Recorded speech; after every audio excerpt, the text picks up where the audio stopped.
Geratum conizoides, le roi des herbes, il est tellement roi que j'ai du mal à le cueillir. Et il pousse chez nous comme des herbes. Regardez un continent riche où des richesses poussent comme des herbes. Vous êtes des rois et vous marchez sur des richesses. Le roi des herbes. Vaste propriété sur la santé.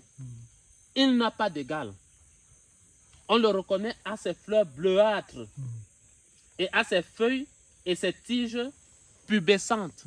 Pubescentes, ça veut dire que ça fait des poils. Les tiges font des poils, les feuilles font des poils et les fleurs sont bleuâtres. C'est une plante de la famille des astéracées parce que les fleurs forment des astères et la dissémination des fleurs se fait par le vent. Elle est anémochore, comme ça qu'on dit. C'est une plante qui se dissémine très facilement et dont les feuilles ont une saveur particulière, très chargée, pas odorante. Il n'y a pas beaucoup d'alcaloïdes dans des huiles essentielles, mais il y a d'énormes principes actifs très très bons. C'est une plante spirituelle. C'est pourquoi la plupart des rites dans la région de l'Ouest Cameroun utilisent cette plante. Que ce soit pour désenvoûter, que ce soit pour bénir, que ce soit pour... etc. Si cette plante pousse chez vous, ça veut dire que votre sol est très fertile. Utilisez-la pour vous purifier. Si vous avez des problèmes spirituels, vous avez peut-être...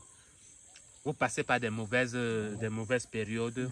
Frictionnez cette plante dans de l'eau. L'eau est verdâtre. Lavez-vous avec. D'accord? Là, on entre déjà dans le mysticisme, mais c'est factuel, quoi. Maintenant, dans le corps, c'est une plante reminéralisante. Si vous avez des problèmes de tension artérielle, frictionnez ça dans de l'eau et buvez cette eau un verre matin, midi, soir. Si vous avez des problèmes de calcium, de magnésium et autres, utilisez cette plante. Prenez-la en infusion. Vous prenez par exemple 7 bouquets comme celui-ci.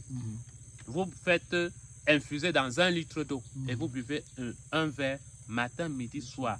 Pour les problèmes de calcémie, les problèmes de minéraux, même pour les problèmes de fer, vous associez cette plante avec celle-ci.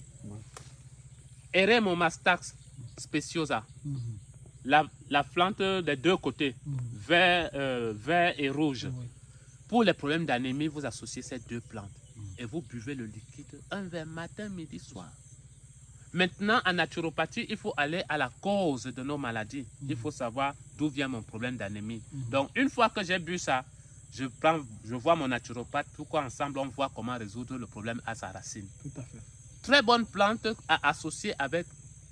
Le roi des herbes s'associe avec beaucoup d'autres plantes parce qu'il a la possibilité ou bien la potentialité de potentialiser les autres plantes. C'est-à-dire que le roi des herbes va améliorer l'utilisation des principes actifs du deux côtés par les cellules.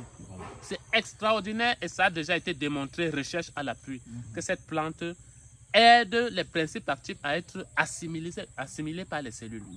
Extraordinaire propriété, très bonne cicatrisante. Si vous êtes blessé, si vous avez une plaie incurable, vous frictionnez cette plante, vous en faites une sorte de pâte que vous posez sur la plaie. Très bon cicatrisant. Excellent. Si vous avez les problèmes de dartre, d'eczéma, de psoriasis, cette plante vous aide. Vous faites frictionner, vous faites une pâte et vous déposez dessus. Le roi des herbes, c'est vraiment le roi des herbes, comme ça se dit. Très bonne propriété antibiotique. Si vous avez des problèmes d'infection, infection urinaire, infection urogénitale et autres, vous associez cette plante avec de l'ail. Elle potentialise le pouvoir de l'ail. Si vous avez le problème de mal gastrique, vous associez cette plante au jus de pomme de terre pour faire un très bon pansement gastrique. Nous avons tout dans ce pays. Nous avons tout sur cette terre pour nous rendre heureux. Regardez cette modeste plante, le roi des herbes. Regardez comme elle est là, mais pourtant extrêmement puissante. Qui d'autre que les Africains pour aimer leur terre? Mais aujourd'hui, nous partons ailleurs, chercher le paradis ailleurs, alors que le paradis pousse sous nos pieds et nous marchons dessus comme ça.